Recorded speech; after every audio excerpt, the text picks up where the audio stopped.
ఈ 6వ తారీఖు 7వ నెలలో మరలా ప్రభు సన్నిధిలో కూడా ఆయన స్తుతించే భాగ్యాన్ని పరమ తండ్రి మనకు ఇచ్చినందుకు గట్టిగా సపోర్ట్లు కూడా ప్రభుని మైపడదాం. బిగ్గరగా, మరింత బిగ్గరగా, మరింత బిగ్గరగా.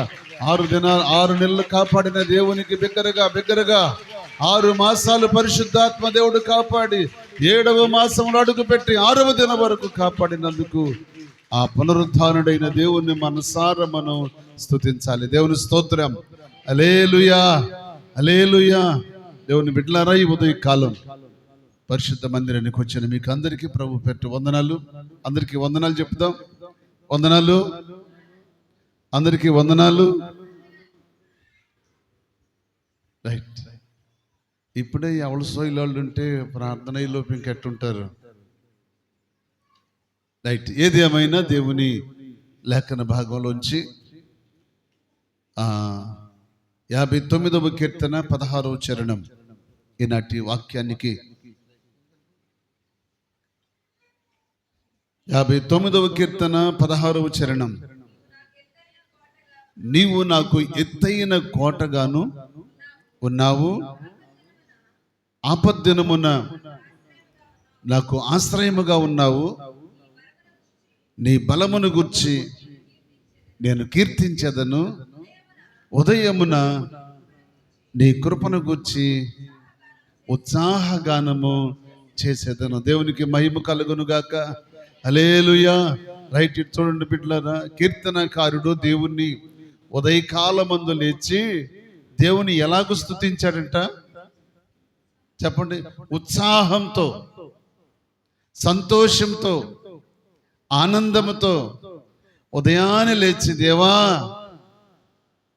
మరొక పునరుద్ధాన దినాన్ని 7వ నెలలో మొదటి ఆదివారం దినాన్ని చూడటానికి అయ్యా నీవిచ్చిన ఆయుష్కాలం కొరకు వందనాలయ్యా. నీవిచ్చిన ఆరోగ్యం కొరకు వందనాలయ్యా. నా పిల్లలు, నా భర్త, నా భార్య, నా కుటుంబం, నా తల్లిదండ్రులు, నా వారందరినీ ప్రభా ఈ 6 మాసాలు క్షేమంగా కాపాడవయ్యా, నీకు స్తోత్రం అని ఎంతమంది ప్రార్థన చేసి ఉంటారు. బహుశా ఎంతమంది స్తుతించుంటారు బిడ్డలారా. మన జీవితంలో ఒక దినము గడవటమే గొప్ప, కానీ ఒక అర్ధ సంవత్సరం రీచ్ అయ్యాం. దేవునికి మహిమ కలుగును గాక. ఒక అర్ధ సంవత్సరం రీచ్ అయ్యాం. కానీ ఈ 7వ మాసము నుండి దేవుడు మన పట్ల ఇక ముందు ఇంకెన్ని మాసాలు, ఇంకెన్ని నెలలు ఉన్నాయి? ఈ 2025 సంవత్సరానికి ఆల్రెడీ 6 మాసాలు 6 నెలలు అయిపోయింది. ఇంకెన్ని ఉన్నాయమ్మా? ఇంకా 6 నెలలు ఉంది.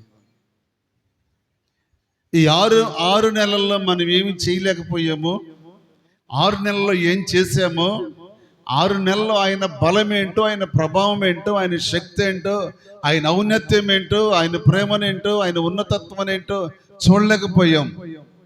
కానీ ముందున్న 6 నెలలు చూడాలి. ప్రభుకు మహిమ కలుగును గాక. చూడాలి ఆయన బలాన్ని, ఆయన ప్రభావాన్ని చూడాలి.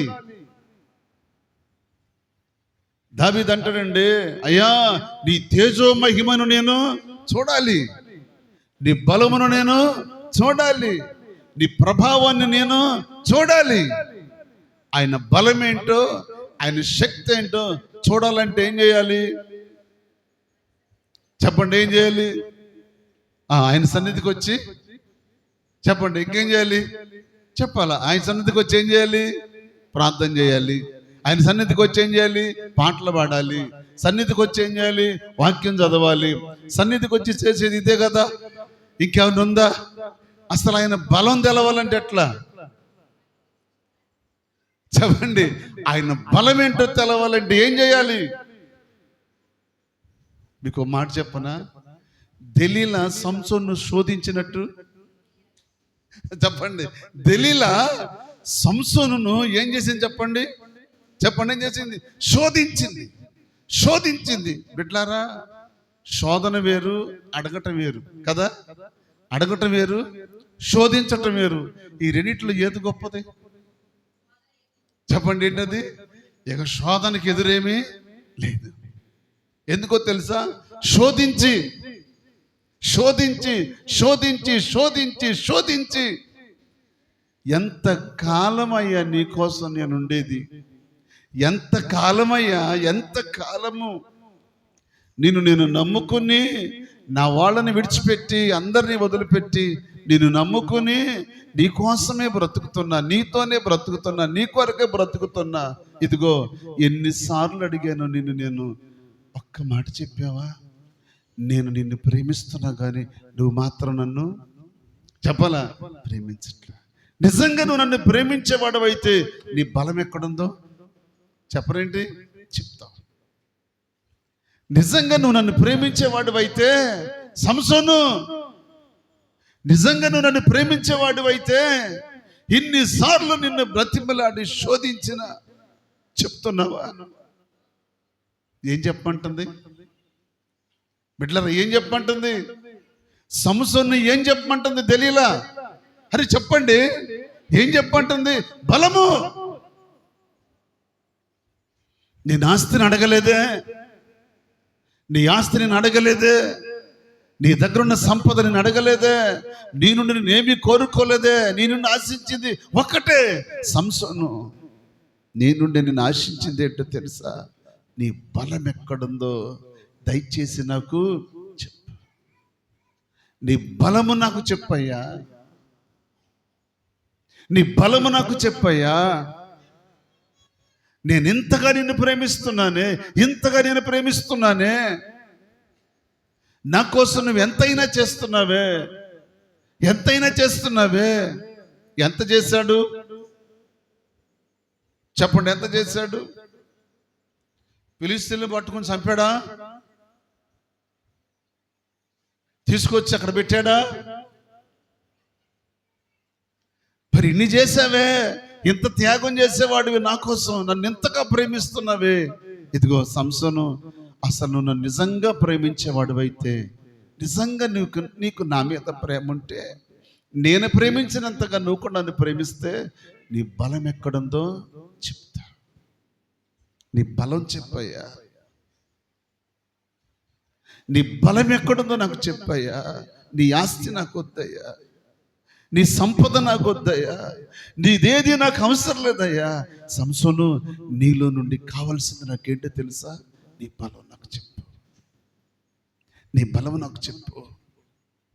ఒకసారి కాదండి అడిగింది, 2 సార్లు కాదండి, మాటి మాటికి సంసోను ఏమంటుంది చెప్పండి? ఏం చేస్తుంది? శోధిస్తుంది. సంసోనులో బలాన్ని తెలుసుకోవటానికి పలుసార్లు శోధించింది. ఎవరు? తెలియలా. కానీ దావీదు అంటాడు, అయ్యా నీ బలమును నీ ప్రభావమును చూడవల్లని అయ్యా నా ప్రాణం ఎంతో ఆశపడుతుందయ్యా, నా ప్రాణం ఆశపడుతుందయ్యా, నీ మీద ఆశ చేతయ్యా, నీ మీద ఆశ చేత నా ప్రాణం ఎంతో సొమ్మసిల్లిపోతుందయ్యా. అయ్యా నీ బలము చూడాలి, నీ బలాన్ని చూడాలయ్యా. బిడ్డలారా, దావీదు దేవుని బలమును కనుక్కొని, ఆ బలాన్ని పొందుకొని, ఆ శక్తిని పొందుకొని, ఆ ప్రభావాన్ని పొందుకొని, ఆ ప్రభావాన్ని కలిగి 6 మూళ్ళ జానుడైన గొల్యాతు మీదకి వెళ్ళాడు. దేవునికి మహిమ కలుగును గాక. హల్లెలూయా. నా దేవుని బిడ్డలారా, 6 మూళ్ళ జానుడు గొల్యాతు, ఫిలిష్తీయుల నాయకుడు, ఇశ్రాయేలు ప్రజలకు గడగడ వణికిపోతున్నారు. ఆ బలవంతుడిని చూసి ఇశ్రాయేలు ప్రజలు, ఇశ్రాయేలు నాయకుడైన సౌలుతో సహా వణికిపోతున్న ఆ సమయంలో బాలుడైన దావీదు అక్కడికి వెళ్ళాడు. అక్కడికి వెళ్ళిన దావీదు అంటాడు, ఇదిగో నేను కాదు నీతో పోరాడేది. చెప్పండి ఎవరు? యెహోవాయే. దేవుని స్తోత్రం. ఆయనే నా బలము, ఆయన నా శక్తి, ఆయన నా ఆశ్రయము, ఆయన నా కొండ, ఆయన నా కోట, ఆయన నా దుర్గము, నా బలశూరుడు ఆయనే. కాసుకో, అని వడిసెల తిప్పి తిప్పి ఒక్కసారి అలా ఇసిరితే చెప్పండి, ఆ రాయి వెళ్ళి తగలగానే గొలియాతు బొక్క బోర్లగా పడిపోయాడు. దేవునికి మహిమ కలుగును గాక. దేవుని బలము ధరించుకున్న వాళ్ళు గొప్ప కార్యాలు చేస్తారు. దేవుని బలమును ధరించుకోనివ్వు, దేవుని బలాన్ని పొందుకోనివ్వు. ఆ బలాన్ని పొందుకుంటే, నా దేవుని బిడ్డలారా, ఆ బలాన్ని పొందుకున్న దావీదు ఎంతుంటేనే, ఎవరి బలాన్ని పొందుకున్నాడు? దేవుని బలాన్ని. 6 ముళ్ళ జానుడు ఉన్నాడు, ఎవరు? గొలియాతు. వాడికి ఎవరి బలము లేదు, తన బలాన్ని తాను ఆధారం చేసుకున్నాడు. బిడ్డలారా, గొలియాతు తన బలాన్ని తాను ఆధారం చేసుకున్నాడు, తన శిరస్త్రాణాన్ని తాను ఆధారం చేసుకున్నాడు, తన ఈటిని తాను ఆధారం చేసుకున్నాడు. తన్ను తాను ఆధారం చేసుకుని విర్రవీగుతున్నాడు. కానీ దేవుని బలమును ఆధారం చేసుకున్న దావీదు, దేవుని బలమును పొందుకున్న దావీదు ఎంతుంటేనే, చెప్పండి, ఎంతుంటేనే మనిషి, ఆ మనిషిలో ఏముండాలి? పవర్ ఉండాలి. పవర్ ఉండాలండి. ఆ ప్రభావం దేవుడిచ్చాడు దావీదుకి. యెహోవా ఆత్మ దావీదు మీదకి బలముగా దిగి వచ్చింది. దావీదు రోషాన్ని తెచ్చుకుని రాజు దగ్గరికి వెళ్ళి అంటాడు, ఇదిగో వాడిని చంపి తల తీసుకొచ్చి నీ పాదాల దగ్గర పెడతా, నువ్వేమిస్తావు? వాక్యలకు మాట ఉంటుంది, దావీదంట రాజుకు అల్లుడు కావాలని. అమ్మా అరే చూడండి, ఎంత ఆశ అండి అది. చెప్పండి ఏంటంట? రిఫరెన్స్ తీసిన చూడొచ్చు నాకు అక్కడ. దావీదంట సౌలుకు అల్లుడు కావాలని కోరిక కలిగిందంట. రాజుకు అల్లుడు కావాలనే కోరిక మనసులో ఉంది కనుకే గొలియాతును జయించాడు. దేవుని స్తోత్రం, హల్లెలూయా. నా దేవుని బిడ్డలారా, ఒక విజయాన్ని పొందేమంటే దాని వెనక ఏదో ఒకటి ఆధారం కావాలి. ఆధారం కావాలండి.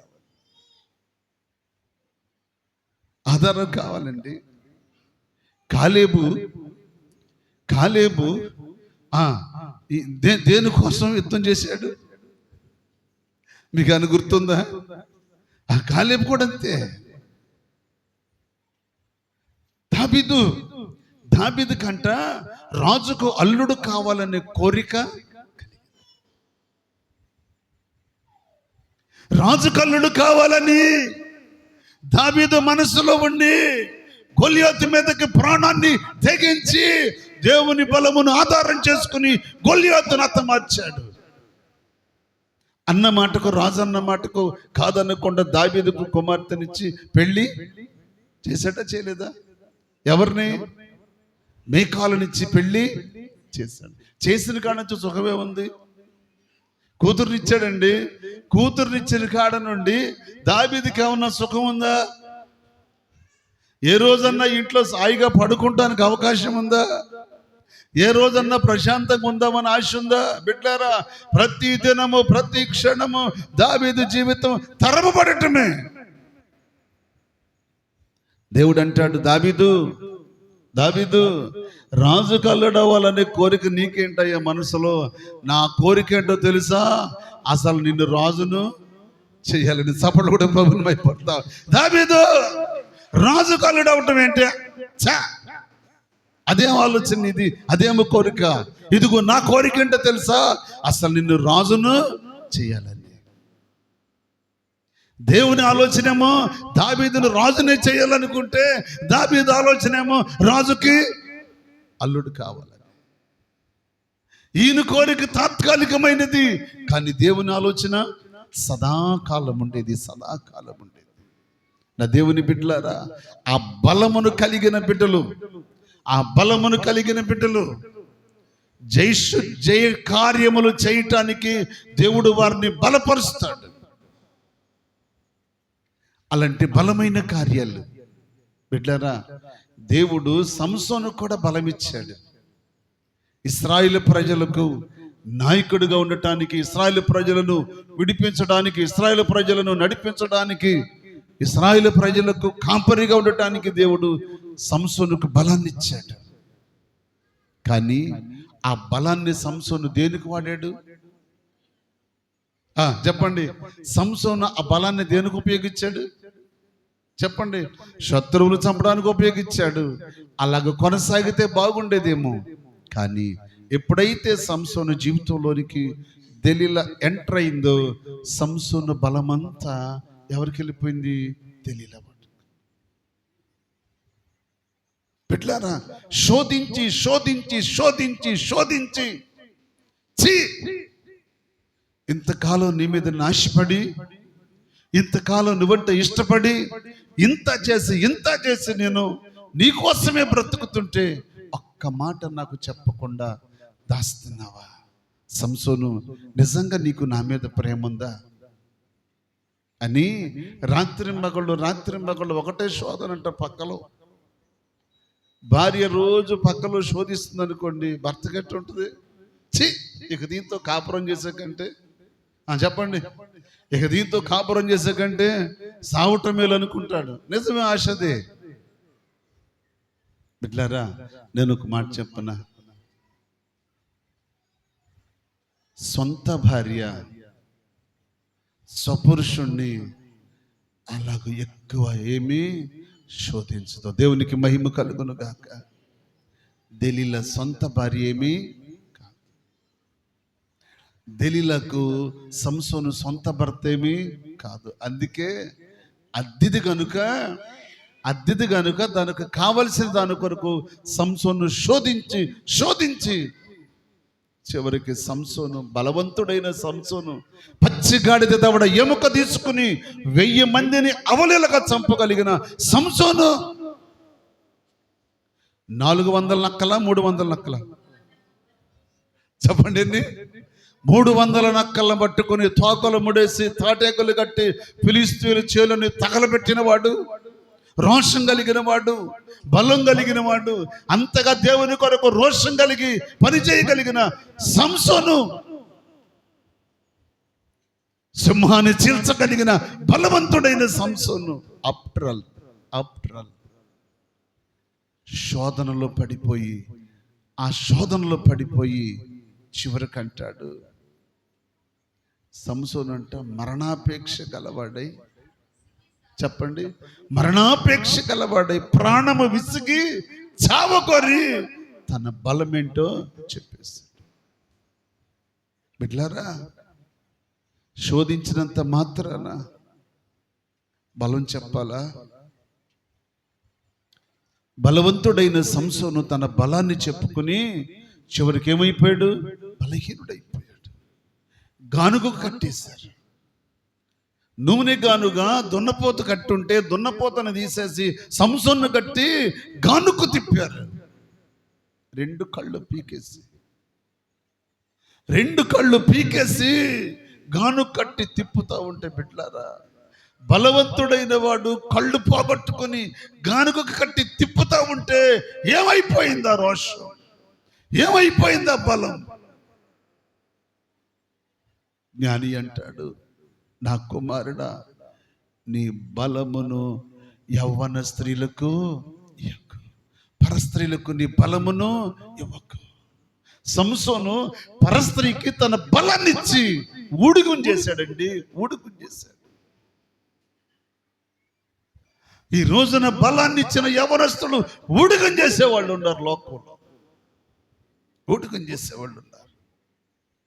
నా దేవుని బిడ్డలారా, దేవుని పిల్లలమైన మనం, దేవుని కొరకు బ్రతుకుతున్న మనం, మన స్థితి ఏంటో ఎరిగి మనం ఆరాధించే దేవుడు ఎంత బలవంతుడో తెలుసుకోవాలి. యాకోబును గురించి రాయబడి ఉంటుంది. ఓషియా గ్రంథం 12వ అధ్యాయం 3వ వచనం.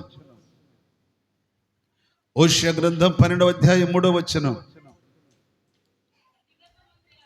తల్లి గర్భమందు యాకోబు తన సహోదరుని మడిమెన పట్టుకుని మగ సిరిగలవాడై దేవునితో పోరాడి దేవునితో పోరాడి గెలిచెను. చప్పట్లు కూడా ప్రభువుని భయపడతాం. హల్లెలూయా.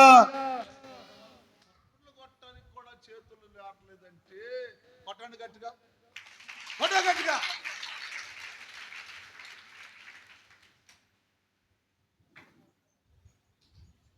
ఆటల దగ్గర అయితే కొడతారా చప్పట్లు?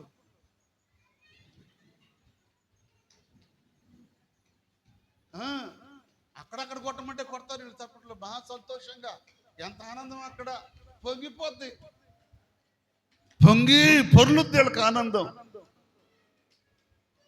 నువ్వు నీ దేవుని సన్నిధిలో కొట్టాలి, దేవుని సన్నిధిలో ఆరాధించాలి. నా దేవుని బిడ్డలారా, యాకోబు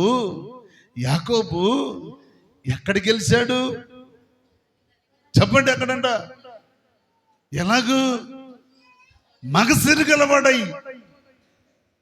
రోషము గలవాడై, మగసిరి గలవాడై పోరాడి. నీ బలం ఏంటో తెలవాలంటే చెప్పాలి, ఏం చేయాలి? పోరాటము. ఒక వ్యక్తి బలం ఏంటో తెలవాలంటే ఏం చేయాలి చెప్పండి? అతని మీద కలబడద్దా? కలబడాలి.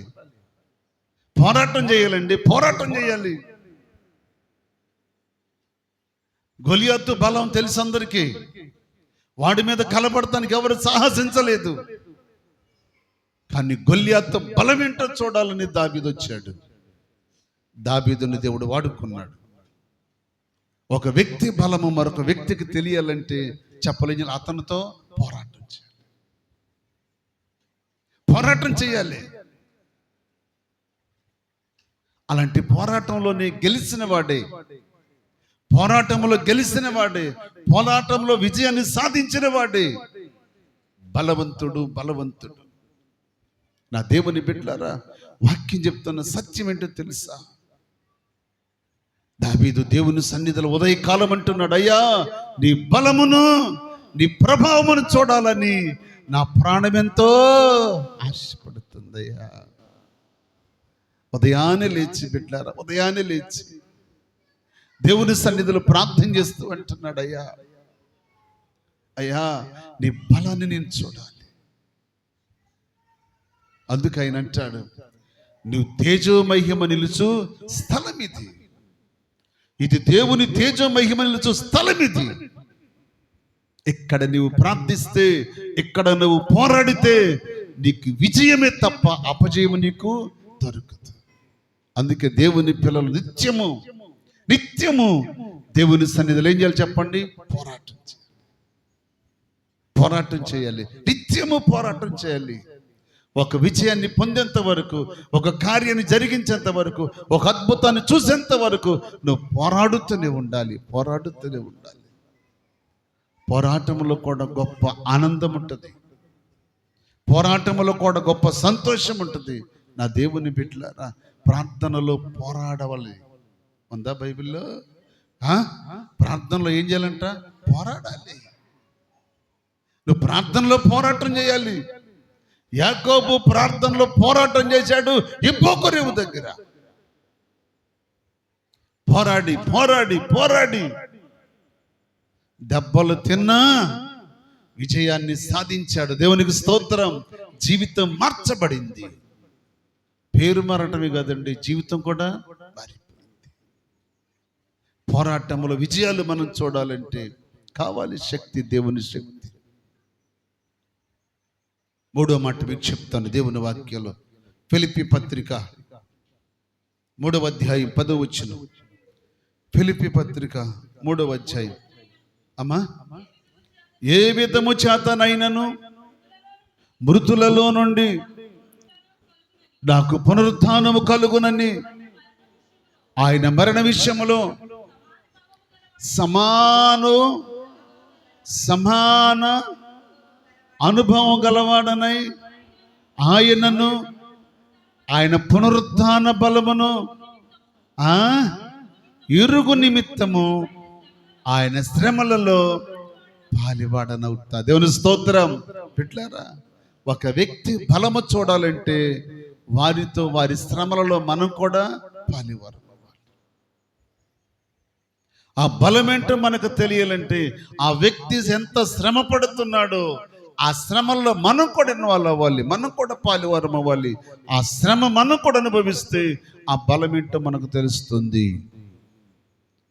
150 కేజీలు బరువు కలిగిన పచ్చి రాను నరికి సిలువగా చెక్కి యేసు భుజాన్ని పెడితే ఆయన మోసుకుంటూ మోసుకుంటూ మోసుకుంటూ శ్రమలతో మోసుకుంటూ బిడ్డలారా, అప్పటికే ఆయన 40 దినాలు ఉపవాసం చేసి వచ్చి ఈ సిలువను మోస్తూ ఉంటే, అడుగులు తడబడుతూ ఉంటే, సిలువను మొయ్యలేక పరిస్థితుల్లో ఉంటే బిడ్డలారా, ఆయన శ్రమలలో ఉండి శ్రమలలో కూడా ఏమి నేర్చుకున్నాడు? విధేయతను నేర్చుకున్నాడు. విధేయతను నేర్చుకున్నాడు. ఏంటో తెలుసా? సిలువను అక్కడ పడేయకూడదు, సిలువ మోయటం ఆగకూడదు, ప్రయాణం గమ్యానికి చేరాలి అంటే ఎక్కడ కూడా పోరాటముల వెనుక తిరగకూడదు. ఆ సిలువను మోస్తూ యెరూషలేము వీధులంట మోసుకొని వెళుతూ ఉంటే ఆ బాధ, ఆ కష్టం, ఆ బరువు, ఆ శ్రమలలో ఆయనంట ఏమి నేర్చుకున్నాడో తెలుసా? విధేయతను నేర్చుకున్నాడు. బిడ్డలారా, అందుకే పౌలయ్య అంటాడు, నేను కూడా ఆయన శ్రమలలో పాలివాడనవుతాను. ఆయన బలమేంటో నాకు తెలియాలంటే, నా యేసు శక్తి ఏంటో నాకు తెలియాలంటే, నా యేసు యొక్క ప్రభావం ఏంటో నాకు తెలియాలంటే, నా యేసు యొక్క బలం ఏంటో నేను చూడాలంటే, నా యేసు కార్యాలు నేను చూడాలంటే, నా యేసు శక్తి ఏంటో నేను అనుభవించాలంటే, ఆయన శ్రమలలో నేను కూడా పాలివాడనవ్వాలి. నువ్వు కూడా పాలివాడవైతే, పాలిభాగస్తురాలు అయితే ఆ బలం ఏంటో నీకు కూడా తెలుస్తుంది. బిడ్డలారా, ఎన్ని శ్రమలు వచ్చినా, ఎన్ని బాధలు వచ్చినా, ఎంతగా నలిగిపోయినా, ఎన్ని కష్టాలు వచ్చినా, ఆర్థిక పరిస్థితులు వచ్చినా, భార్యాభర్తలు కుటుంబములో కాపురం చేస్తూ బిడ్డలను చూసుకుంటా కష్టపడుకుంటూ ఆ కుటుంబాన్ని ముందుకు తీసుకెళ్తారా? శ్రమలు వచ్చినాయని భార్య అత్తగారింటికి వెళ్ళిపోద్దా? వెళ్ళదా? వెళ్ళదు. శ్రమ వచ్చిందని అత్తగారింటికి వెళ్తా నిజంగా భర్తను ప్రేమించే భార్యే కాదు, శ్రమలలో నిలబడిన భార్యే, కష్టాల్లో నిలబడిన భార్యే, బాధల్లో ఆదరించిన భర్తే. ఆ కుటుంబమే దేవునికి ఇష్టమైన కుటుంబం. బాధలు వచ్చినాయని, కష్టం వచ్చిందని వెనుదిరగకూడదు. పెట్టారా? అలాంటి పరిస్థితుల్లోని ఒకరికొకరు ఆ శ్రమలలో ఇరువురు పాలివారై ఏకీభవించినప్పుడే ఆ కుటుంబం, ఆ ఫ్యామిలీ యొక్క సంతోషం ఏంటో అర్థమవుద్ది. అందుకే పౌలయ్య అంటాడు, ఆయన శ్రమలలో నేను కూడా పాలివాడనయ్యాను. ఆ శ్రమలేంటో నాకు తెలుసు. బిడ్డలారా, ఆ పిడిగుద్దులేంటో నాకు తెలుసు, ఆ రాళ్ల దెబ్బలేంటో నాకు తెలుసు, ఆ కొరడా దెబ్బలేంటో నాకు తెలుసు. పౌలయ్య అదే అంటాడు, రాళ్ల దెబ్బలు నాకు తెలుసు, కొరడా దెబ్బలు నాకు తెలుసు, పిడిగుద్దులు నాకు తెలుసు, చిత్రహింసలు నాకు తెలుసు, బాధలు నాకు తెలుసు, కష్టాలు నాకు తెలుసు, ఆకలి బాధలు, తప్పిక బాధలు, ఉన్న స్థితి, లేమి స్థితి అన్నీ నాకు తెలుసు. ఎందుకో తెలుసా? క్రీస్తు యేసులో సమానుభావం కలిగిన వాడే పౌలు ముందుకెళ్ళాడు. దేవుని స్తోత్రం. బైబిల్ గ్రంథంలో బిడ్డలారా, యేసుక్రీస్తు శ్రమలలో అనుభవాన్ని పొందిన వ్యక్తి ఎవరంటే అపోస్తుడైన పౌలయ్య. ఆ అనుభవంలోనికి నువ్వు వెళితే ఆ బలం ఏంటో నీకు తెలుస్తుంది. అందుకు పౌలయ్య అంటాడు, ఆయన పునరుద్ధానపు బలము నెరుగు నిమిత్తము నేను కూడా శ్రమలలో పాల్గొన్నాను. ఆయన పునరుద్ధానపు బలము నీకు కావాలి, ఆయన పునరుద్ధానపు శక్తి నీకు కావాలి. ఊరికనే ప్రార్థనకు వచ్చి కూర్చుంటే సరిపోదమ్మా. ఆయన బలాన్ని నువ్వు పొందుకోవాలి, వాక్య బలమును పొందుకోవాలి. శ్రమానుభవం కలిగినప్పుడు ఆ బలం ఏంటో నీకు తెలుసు. బిడ్డలారా, శ్రమపడి కష్టపడి తెచ్చుకొని వేడి వేడి అన్నంలో ఏదో ఒకటి పచ్చడి వేసుకొని అన్నం తినేటప్పుడు ఆ సంతోషం వేరుగా ఉంటుంది, ఆ ఆనందం వేరుగా ఉంటుంది. పౌలయ్య కూడా ఆయన శిలువ మరణపు శ్రమలలో పాలువడై ఆ అనుభవంలోకి వెళ్ళినప్పుడు పౌలయ్య అంటాడు, ఆయన పునరుద్ధానపు బలం ఏంటో చూడాలని నేను కూడా ఆయన శ్రమలలో పాలువాడినయ్యా. బిడ్లారా, యేసు ప్రభువును కొరడా దెబ్బలు ఒకటి దక్కు 40 ఒకసారి కొడితే పౌలయ్యని చెప్పండి మమ్మారు కొట్టారండి. పిడిగుద్దులు గుద్దారు, రాళ్లతో కొట్టారు, బెత్తాలతో కొట్టారు, ముమ్మారు కొట్టారు. ఒకటి తక్కువ 40 దెబ్బలు ముమ్మారు కొట్టారు పౌలయ్యని. ఆ దెబ్బలు కొడతా ఉంటే పౌలయ్య శిలువ శ్రమలోని జ్ఞాపకము చేసుకున్నాడు. ఆ దెబ్బలు కొడతా ఉంటే స్తెఫను యొక్క మరణాన్ని జ్ఞాపకం చేసుకున్నాడు. స్తెఫను మరణానికి కాపలా కాసింది ఎవరండి? పౌలే. స్తెఫను రాళ్లతో కొట్టి చంపుతూ ఉంటే అక్కడ నిలబడి కళ్ళారా చూశాడు. స్తెఫను చనిపోయేంత వరకు సౌలు అక్కడే నిలబడి చూశాడు. అలాంటి సౌలు పౌలుగా మారిన తర్వాత రాళ్లతో కొడుతుంటే తిరిగి వాళ్ళ మీద ఒక్క రాయి కూడా వేయలే. కొరలతో కొడుతుంటే ఏమనలేదు, బెత్తాలతో కొడుతుంటే ఏమనలేదు. ఎందుకో తెలుసా? నేను చేసిన పాపానికి నేను శిక్షను అనుభవిస్తున్నా. అందుకే పౌలయ్య అంటాడు, అయ్యో నేనెంత దౌర్భాగ్యుడను, ఇట్టి మరణకరమైన పాపము నుండి నన్ను ఎవడు తప్పిస్తాడు. ఎప్పుడన్నా ఏడ్చావా? ఎప్పుడన్నా ప్రార్థన చేసావా? నేనెంత దౌర్భాగ్యురాలనయ్యా అని ప్రార్థన చేసావా? నా దేవుని బిడ్డలారా, ఈ కడవరి కాలంలో దేవుని పిల్లలు ఎలాగుండాలండి? ఎలాగుండాలి? ఓ మాట చెప్తా మీకు. మత్తయి సువార్త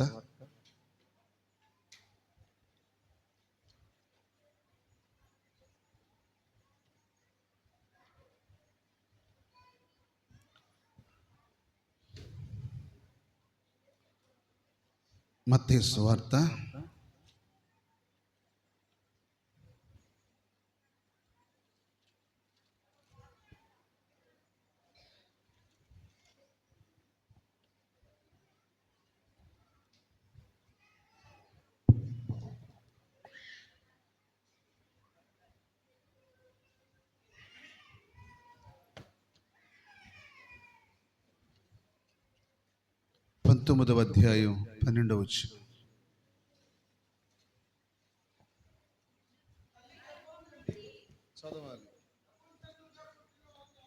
తల్లి గర్భము నుండి, బాగా చూడండి, ఇక్కడ 3 రకాలు కనపడతారు.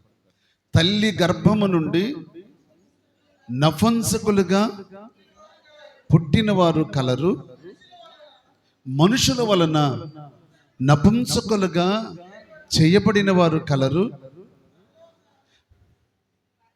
కంటిన్యూ చదువు. పరలోక రాజ్యము నిమిత్తము తమ్మును తాము నపుంసకులుగా చేసుకున్న వారు కలరు. బిడ్డలారా ఏనండి, ఒకటేమో జన్మతో నపుంసకుడు, రెండవది తమ్మును తాము. ఇవాళ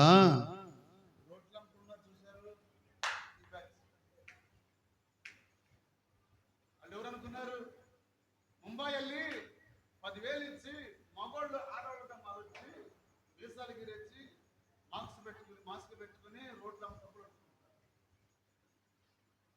ముంబైలో మార్పిడి చేస్తారంట, పురుషుని స్త్రీగా చేస్తారంట. తమ్మును తాము చెప్పాలి, తమ్మును తాము నపుంసకులుగా చేయబడిన వారు. ఆ తర్వాత మూడోది ఎవరు?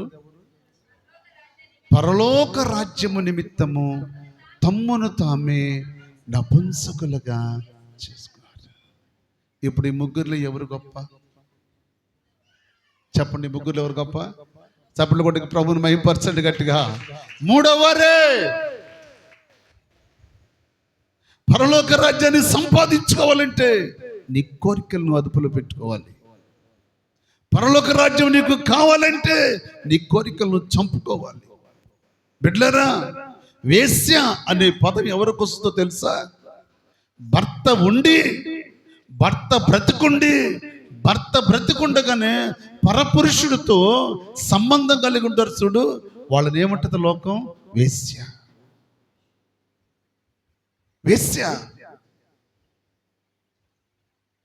భర్త బ్రతికుండగానే పరపురుషుడితో బ్రతికే స్త్రీ ఉంటుంది, వాళ్ళని వేశ్య అని పిలుస్తుంది బైబిల్ గ్రంథం.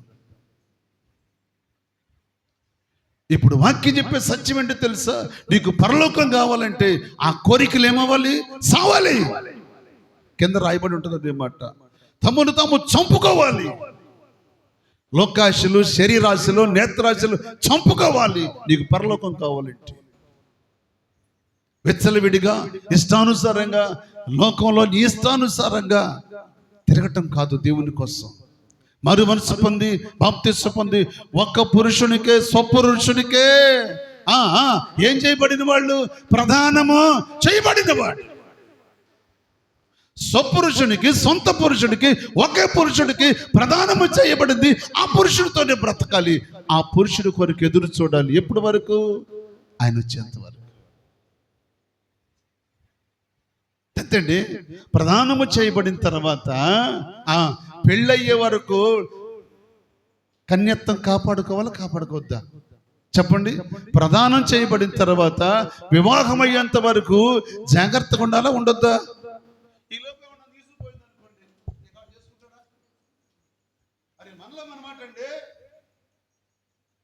ప్రధానం జరిగిన తర్వాత ఎంగేజ్మెంట్ అయ్యాక తీసుకుపోయింది అనుకోండి, ఇక్కడ చేసుకుంటాడా? చెప్పండి, చేసుకుంటాడా? పొరపాటు చేసుకోండి. ఒక పురుషుడితో నీకు ప్రధానము చేయబడిన తర్వాత రేపు ఆయన పెండ్లి కుమారుడు రాబోతున్నాడు. సపడకుడు ప్రభు మహిమపరచండి. హల్లెలూయా. పెండ్లి కుమారుడు కన్నా ప్రభు రాబోతున్నాడు మధ్యాకాశానికి. వధువు సంగమా, ఒక పురుషుడికి ప్రధానము చేయబడిన కన్య సంగమా, ఆ కన్య పురుషుడైన వానికి నువ్వు ప్రదానం చేయబడ్డావు కనుక ఆయన వచ్చేంత వరకు నీ కన్యత్వాన్ని నువ్వేం చేయాలి? కాపాడుకోవాలి. భద్రంగా కాపాడుకుంటే ఆయన నిన్ను వివాహం చేసుకుంటాడు. లేకపోతే ఆయన చేసుకోండి. నువ్వు ప్రధానం చేయబడ్డ బిడ్డవి. ఏ రోజైతే మారు మనసు పొంది బాప్తిస్మ పొంది రక్తంలో కడగబడి ప్రభు శరీరంలో పాలు పంపులు పొందుతున్నావో ఆ రోజు నువ్వు ఆయనకి ఏం చేయబడ్డావు? చెప్పండి. ప్రధానము చేయబడ్డావు. ఆయనకి ప్రదానం చేయబడ్డావు. నువ్వు ఆయనకు ప్రదానం చేయబడిన తర్వాత ఒళ్ళు కొవ్వెక్కి ఆశలు చావక, కోరికలు చావక మరలా వెచ్చలివిడి జీవితంలోకి వెళ్ళావనుకో, వరుడైన క్రీస్తు పెండ్లి కుమారుడు మధ్యాకాశానికి వధువు సంఘంగా వచ్చినప్పుడు వధువు సంఘముగా ఎత్తబడి వరుణ్ణి వివాహం ఆడటానికి నువ్వెందుకు పనికిరావు? అందుకే ప్రకటన గ్రంథంలో అంటాడు, నేను దాన్ని నోట నుండి ఉమ్మి వేసినట్లు ఉమ్మి వేస్తాను. ఇక నువ్వెందుకు పనికిరావు? ఆరని అగ్నిలోకి వెళ్ళి హాయిగా తిరుగుతావు. ఆరని అగ్నిలో రాత్రి పగళ్ళు లేకని రాజ్యం అది. చీకటి కలిగినది కాదు, అది అగాధం అది.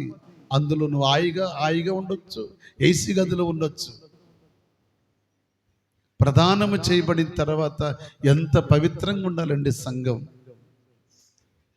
పెళ్లి కుమార్తె సంఘం ఎంత జాగ్రత్తగా ఉండాలండి. పెళ్లి చూపులు అయ్యాక, ప్రధానం అయ్యాక, ఎంగేజ్మెంట్ అయ్యాక పిల్ల ఒక్కతే బయటికి వెళ్తుంటే తల్లి ఊరుకుంటుందా? చెప్పండి అమ్మా. చీకటి పడ్డాక కుమార్తె బయటికి వెళ్తే తల్లి ఊరుకుంటుందా? పొరపాటున ఊరుకోద్దు. ఎవరిదన్నా మాట్లాడితే ఊరుకుంటుందా? పొరపాటున ఊరుకోద్దు. ఎందుకో తెలుసా? ఏదైనా తేడా వస్తే అక్కడ వరుడుకు తెలిసిందనుకోండి, ఈ బిడ్డనేమీ చేసుకోడు. అందుకు తల్లి ఆ బిడ్డను వివాహం అయ్యేంత వరకు చాలా జాగ్రత్తగా చూసుకుంటుంది. ఓ వధువు సంఘమా, క్రీస్తు యేసు సంఘమా, గొర్రెపిల్ల సంఘమా, సిద్ధపడే సంఘమా, ఎత్తబడే సంఘములో నువ్వు ఉండాలంటే నిన్ను నువ్వు భద్రంగా కాపాడుకోవాలి. ప్రభు పేరట జ్ఞాపకం చేస్తూ ఈ మాటలు ముగిస్తున్నాను. పరిశుద్ధాత్మ దేవుడు వాక్యం మన కొరకై దీవించునుగాక. ఆమెన్ చెప్దాం, బలంగా ఆమెన్ చెప్దాం, ఆమెన్ చెప్దాం.